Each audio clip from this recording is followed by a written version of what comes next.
Assalamualaikum warahmatullahi wabarakatuh. Untuk pertemuan kali ini, materi yang akan kita bahas adalah tentang simpulan dan tanggapan isi teks berita. Untuk materi pertama yang akan kita bahas adalah simpulan isi berita. Simpulan adalah kata-kata akhir dari suatu uraian kumpulan berita. Harus memuat unsur-unsur berita dengan perumusan lebih ringkas.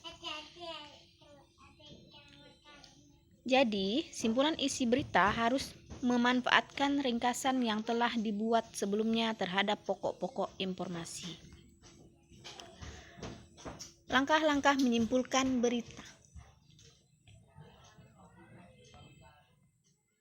Yang pertama, mendengarkan atau membaca teks berita dengan seksama. Jadi sebelum menyimpulkan berita, kalian harus mendengar dan membaca teks berita terlebih dahulu. Yang kedua, mencatat pokok-pokok atau unsur-unsur berita atau adiksimba. Jadi catat pokok-pokok penting yang berkaitan dengan jawaban dari unsur-unsur berita adiksimba. Jawaban dari pertanyaan apa, di mana, kapan, siapa, mengapa, dan bagaimana. Yang ketiga, membuat simpulan berdasarkan unsur-unsur berita yang sudah ditentukan. Jadi dikelompokkan berdasarkan unsur-unsur berita. Ada pertanyaan apa, di mana, kapan, siapa, mengapa, dan bagaimana. Yang keempat, setelah pokok-pokok informasi dan hal-hal penting yang terdapat dalam berita didapat, poin keempat, kalian harus menyimpulkan isi berita dalam bentuk paragraf. Cukup satu buah paragraf saja, berdasarkan unsur-unsur yang telah ditentukan. Unsur-unsurnya itu adiksimba. Berikut merupakan contoh teks berita. Silahkan dibaca. Nanti setelah teks ini berakhir, akan ada pembahasannya.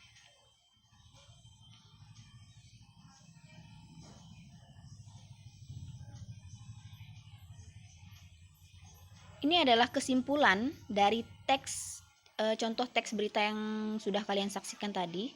Kesimpulannya cukup satu paragraf saja yang memuat informasi berdasarkan unsur-unsurnya. Berita apa yang terjadi pada teks tersebut, di mana letaknya, kapan terjadinya, siapa saja yang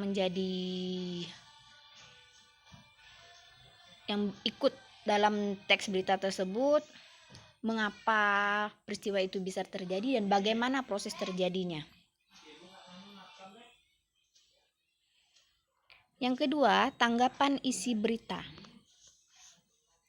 Tanggapan merupakan sambutan terhadap peristiwa, masalah, ucapan, pendapat, atau gagasan yang berupa kritik, komentar, atau yang lainnya. Jadi tanggapan itu sama dengan komentar atau kritik. Tanggapan terhadap isi berita dapat berupa kritik, saran, sanggahan. Sanggahan itu berarti ketidaksetujuan, dukungan, atau komentar.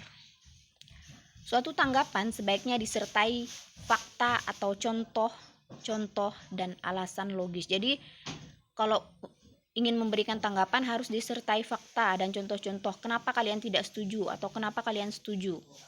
Kenapa kalian suka atau kenapa kalian tidak suka, harus disertai contoh dan alasan. Tanggapan dapat berupa pernyataan setuju, tidak setuju, suka, tidak suka, atau menambah pendapat. Tanggapan yang disampaikan harus bersifat objektif. Bersifat objektif di sini berarti tidak memihak salah satu pihak. Si pemberi tanggapan itu bersifat netral, jadi tidak memihak pihak A atau pihak B, dan disertai alasan yang logis. Aspek tanggapan terhadap berita sebagai berikut. Yang pertama, isi atau unsur berita terdiri atas kebenaran dan kelengkapan isi berita. Yang kedua, bahasa berita terdiri atas penggunaan kalimat dan pilihan kata. Jadi yang dikomentari atau yang ditanggapi itu adalah bahasanya. Bagaimana bahasa dalam beritanya? Bagaimana isi beritanya?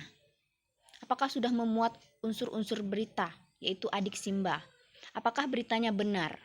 Apakah berita yang disampaikan itu lengkap atau tidak? Perhatikan contoh tanggapan berita berikut. Ini adalah beberapa contoh cara menanggapi teks berita. Yang pertama, isi berita yang saya dengarkan di televisi sangat jelas. Bahkan, informasi lebih lengkap daripada berita yang saya dengarkan sebelumnya di radio. Ada contoh tanggapan berita yang kedua. Bahasa yang digunakan pembawa berita dalam menyampaikan berita cukup jelas, sehingga pendengar berita mudah memahami informasi yang disampaikan. Yang ketiga, bahasa yang digunakan dalam menulis berita tersebut kurang efektif dan berbelit-belit sehingga pembaca berita kesulitan memahami isi berita. Sekian untuk materi hari ini. Terima kasih.